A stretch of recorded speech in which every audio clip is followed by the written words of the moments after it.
Қайырлы күн, құрметті білім алушылар.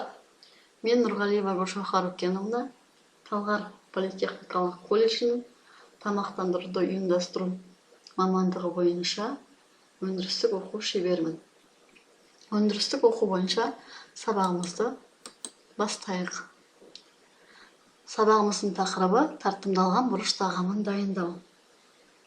Сабағымыздың мақсаты тартымдалған бұрыш тағамын дайындауды үйрену. Тағам дайындау кезінде жұмыс орнын ұйымдастыру бойынша тәжірибелік біліктер мен дағдыларды қалыптастыру. Нормативті технологиялық құжатнамамен жұмыс істеуге, шикізатты есептеуге, тағамдарды дайындау кезінде технологиялық әрекеттерді сақтауға, шикізатты ұтымды пайдалануға үйрену. Қауіпсіз еңбек ету тәсілдерін, электр энергиясын сақтау, санитарлық ережелер мен аспаздың жеке гигиенасының ережелерін орындау, жұмыста мұқияттылық пен дәлдік дағдыларын қалыптастыру. Ал енді сабағымызға кіріспес бұрын теориялық білімдерімді тексеру мақсатында Google Classroom платформасына тапсырмалар жіберілген болатын. Осы сілтемелер бойынша тапсырмаларды орындауларыңды сұраймын. Сосын оны тіркеулерің қажет. Тартымдалған бұрыш тағамын дайындау үшін келесі өнімдер қажет. Тәтті бұрыш, сәбіз, ақжелкен, бас пияз, өсімдік майы, күріш шырынысы, қант. Келесі құрал жабдықтар қажет. Электр пеші, қуыру шкафы, кастрюль, таба, тақтай, пышақ, қанылтыр таба, кепсер. Келесі кестеде турамамен толтырылған бұрыштың даярлау сызбасы көрсетілген. Бұрышты тартыммен толтыру үшін бұрышты жуады, жеміс сабағының айналасынан кесіп, жеміс сабағын дәндерімен бірге алып тастайды. Судан соң тағы да жуып, тұздалған қайнап тұрған суға 1-2 минутқа салып алады. Судан соң суытып, тартыммен толтырады. Тағамның дайындау технологиясының 2 тәсілі бар. Бірінші тәсіл – сәбіз бен басты пиязды сабаншаға турайды, шала қуырады, балғын қызанақтар мен томат езбесін қосады да, барлығын бірге шала қуырады. Сосын пісірілген күріш қосады, тұз, бұрыш, ақжелкен көбін қосып, жақсылап араластырады.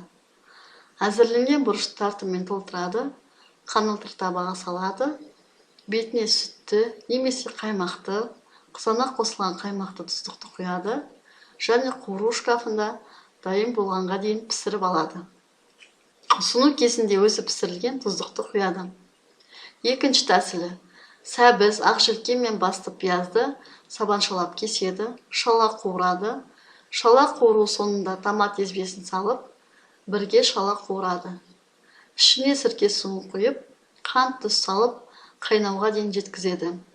Тартымдау үшін даярланған бұрышты тартыммен толтырады, тұздық табаға немесе қанылтыр табаға салады, кішкене сорпа құйып, бөктіреді, немесе пешке қақтап пісіреді. Ұсыну ережелеріне келетін болсақ, ұсыну кезінде бұрышты тарелкеге немесе сыбаға табаққа, бір сыбағаға 2-3 донадан салады. Бөктірілгеннен қалған сөлді бетіне құяды, өсімдік майымен даярланған бұрышты ыстықтай немесе салқын күйде ұсынады. Тартымдалған бұрыш бөлек тағам ретінде беріледі. Тағамның ұсыну температурасы ыстықтай 65 градус немесе салқын күйде 12-14 градус болу қажет. Сапасына қойылатын талаптарға келетін болсақ, сыртқы түрі бұрыштың үстіне тұздық құйылған, көк себілген болу керек. Консистенциясы жұмсақ, шырынды, түсі жоғарғы бөлігі сәл қызғылт түсті, жарылған жері тартым дайындалған шикізаттың түсіне сәйкес келеді. Дәмі, иісі орташа тұздалған, қолданылған көкөністер мен дәмдеуіштердің хош иісі бар. Аспаздың жеке гигиеналық ережелеріне тоқтала кетсек, жұмысқа кіріспес бұрын қолдарыңды сабынмен мұқият жуыңдар, таза сүлгімен қорғатыңыздар. Санитарлық киімдерін толығымен таза, крахмалданған, жақсы басылған болу керек. Шашқа орамалды немесе аспаз қалпағын тағады. Бір техникалық операциядан екіншісіне көшу кезінде міндетті түрде қолдарыңды жуыңдар. Аспаздардың тырнақтары қысқаша алынған болу керек. Қыздарға маникюрдің болуы рұқсат етілмейді. Тағам дайындау кезінде келесі қауіпсіздік ережелерін сақтауларың керек. Ыстық тағамдар мен сұйықтықтармен жұмыс істегенде, кастрөлді сұйықтықпен толтырғанда, оны қатты толтырмау қажет. Сұйықтық қайнатылған кезде жууды азайту керек. Ыстық тағамдардан қақпақты өзіңізге көтеріп ашыңыз. Қайнаған сұйықтықты және басқа өнімдерді ұқыпты араластыру қажет. Пышақпен және аспаптармен жұмыс істегенде, пышақпен жұмыс істеудің дұрыс әдістерін қолдану қажет. Өнім сол қолмен тақтаға басылады, оң қолдың бас бармағы пышақ жүзіне жатады. Пышақты бергенде жүзімен алға қарай ұстаңыз. Электр пештері мен қору шкафтармен жұмыс істеудің қауіпсіздік ережелерін сақтауымыз қажет. Электр плиталармен жұмыс жасағанда, жұмысқа кіріспес бұрын плитаның қуыру бетінің санитарлық жағдайын, жерге тұйықталу сенімділігін, ажыратқыштардың жұмыс істеу қабілеттілігін тексеру қажет. Плитаның үстіндегі ыдыс-аяқ көлемі 80%-дан аспайтын сұйықтықпен толтырылады. Жұмысты аяқтағаннан кейін плитаны желіден ажыратып, салқындағаннан кейін тазаланып, жуылып кептіріледі. Тоқ пешті өшірмей қалдырып кетуге болмайды. Электрлік қуыру шкафтармен жұмыс жасағанда, жұмысқа кіріспес бұрын шкафтың санитарлық жағдайын, жақсы тұйықталғанын, басқару тетігін тексеру қажет. Шкаф электр желісіне қосылғаннан кейін, жұмыс камералары қатты қыздыру үшін қосылады. Жұмыс камералары толтырылғаннан кейін, олар орта немесе әлсіз жылытуға ауысады. Жұмысты аяқтағаннан кейін шкафтар желіден ажыратылып, тазартылып жуылады. Ағымдағы нұсқаулыққа келсек, технологиялық карталар, нұсқаулық технологиялық карталар Google Classroom платформасына енгізілген. Осы құжаттарды тағам дайындау кезінде пайдалануы қажет. Ал енді келесі бейне жазбаға көңіл аударайық. Ал енді тәжірибелік бөліміне көшсек, тартымдалған борыш дайындау үшін міндетті түрде болгар борышы қажет, орамжапырақ қажет, сәбіз, пияз, ақжілкен көбі, томат пастасы, өсімдік майы, сірке суы, тұз, бұрыш, қызыл қара бұрыш, дәмдеуіштер, алдын ала дайындалған күріш. Күрішті алдын ала суға пісіріп дайындап аламыз. Ал бұрышты, болгар бұрышын жеміс сағынан айналдыра тіліп, өзегімен тұқымын алып тастайды. Тартымдалған бұрышты екі әдіспен дайындауға болады. Бірінші әдісінде де сәбізбен басты пиязды сабаншаға турайды, шалақ болады.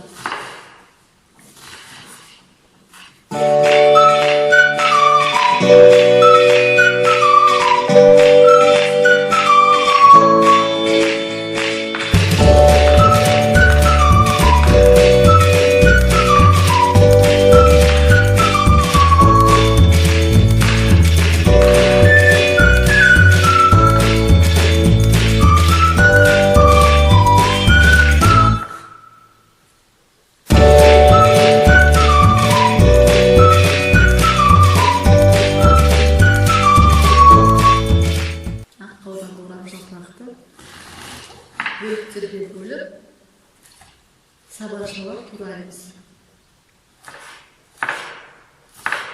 Көкөністер тұрған кезде техника қауіпсіздігін сақтайды. Пышақты дұрыс ұстау керек. Сәбізді шалап турамыз. Пиязбен бірге томат пастасы. Еттен болсамыз, еттен томат пастасы томаттың ашыдан кетеді, жақсы түс береді. Ал енді қуырылған, шала қуырылған көкөністерді, томатты жартысын тұздыққа құйып аламыз.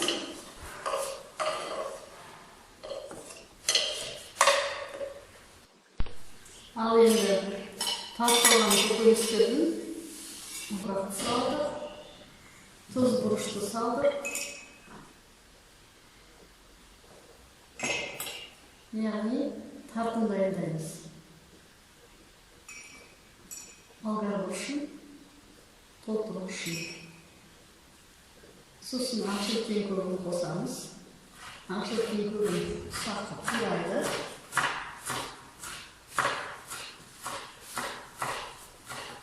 яғни түсін дәмін кетіру үшін. Бұл тартымды орамал процесінде дайындауға болады.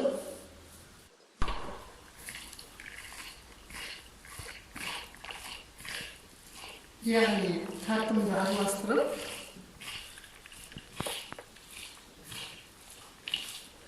жақсылап араластырамыз.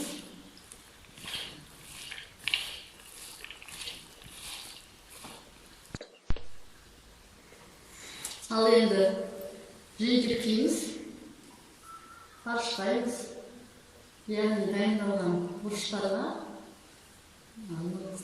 қатты нығыздамай тартымдарымызды толтырамыз.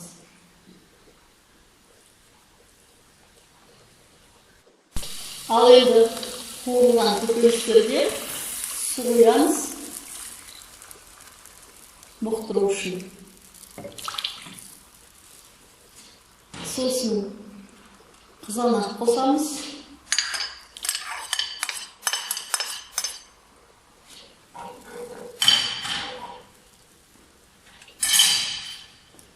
Сосын тұз, бұрыш дәмдеуіштерді қосып салып, бұқтыруға қалдырамыз.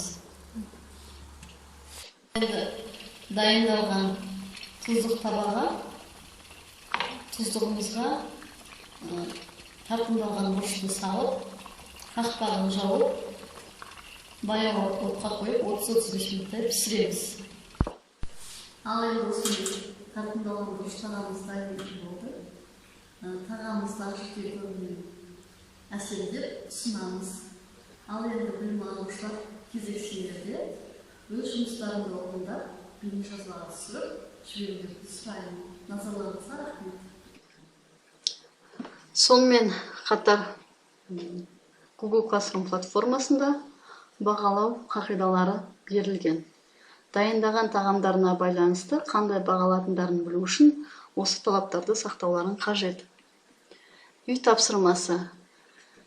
Үй тапсырмасы бойынша Quizlet бағдарламасының сілтемесі арқылы тіркеліп, Cooking модулі бойынша Vegetables тақырыбында ағылшынша, қазақша, көкөністер тақырыбында тест, карточкалар, ойындар берілген. Осы сілтеме арқылы тіркеліп, тапсырмаларды орындауларын қажет.